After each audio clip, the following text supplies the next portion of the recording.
¿Cómo ser creyente? ¿Cómo seguir estando en el cristianismo ante la posmodernidad? Ante el fin de los relatos, grandes relatos, entre esos grandes relatos entraría el cristianismo. ¿Cómo seguir siendo creyente después de todo lo que es el avance de la tecnología, de la ciencia, las redes sociales, desde los grandes pensadores agnósticos, ateos, científicos? Esa es la pregunta que se hace Gilbert K. Chesterton ante todo lo que fue la teología liberal del siglo XIX y las grandes filosofías de Spencer, de Nietzsche. ¿Cómo seguir siendo cristiano? Chesterton, que fue gran tiempo de su vida agnóstico, va a decir que él encuentra lógica en los relatos de hadas, en los cuentos. En esos relatos encuentra lógicas, encuentra razonamientos que no se contradicen ante el mundo de su tiempo, que era posmodernista, en donde no hay verdades absolutas, donde todo es relativo, hoy eso te dicen, todo es relativo, no hay verdades, sino simplemente hay experiencias, hay hipótesis que van avanzando, todo es progreso, todo es evolución.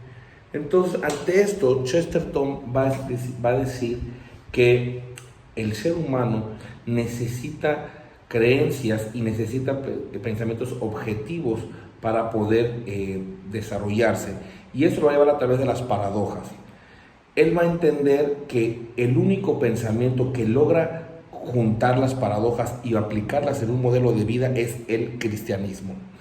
El cristianismo, por ejemplo, el amor, la valentía, la modestia, tienen contradicciones, son paradójicos, ¿no? Para amar tengo que amar tengo que perdonar lo imperdonable, por citar un ejemplo que él dice.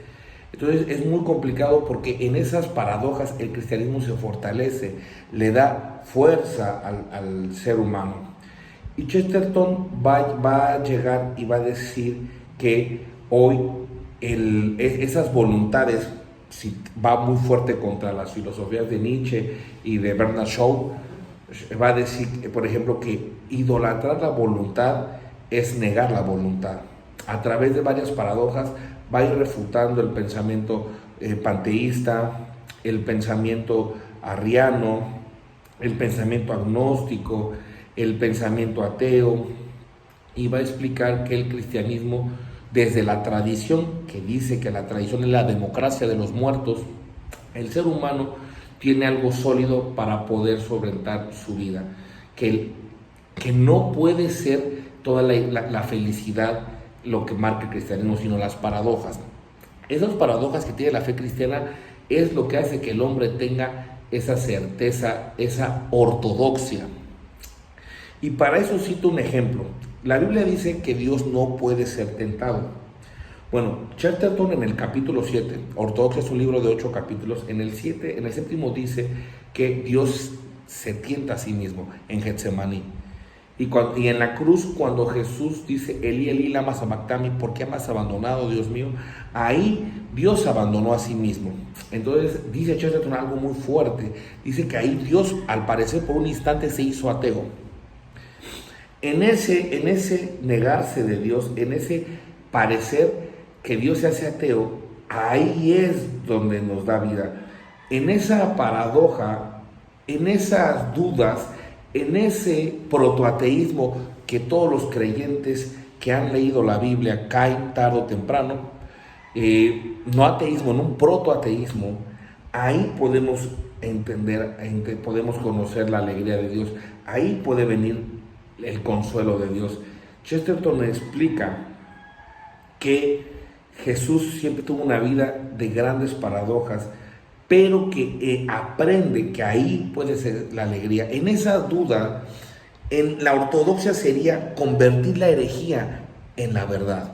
Lo que parece hereje en el cristianismo nos da la verdad, la herejía de la paradoja. Por ejemplo, las herejías de que Dios, cuando tú te sientes abandonado por Dios y cuando te sientes con una tendencia al ateísmo, ahí es donde Dios te saca a través de esa paradoja.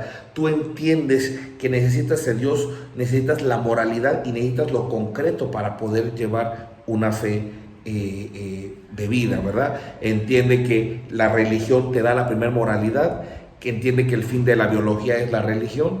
Y Chesterton va a cerrar diciendo que Cristo, podemos ver en su vida, en los evangelios, muchas características más que nos oculta la verdad, la alegría. Cristo ocultó la alegría para dárnoslas, y viviendo en esas paradojas, en esas contradicciones constantes de la fe, es mucho mejor para alcanzar la alegría que el panteísmo, el ateísmo o el agnosticismo.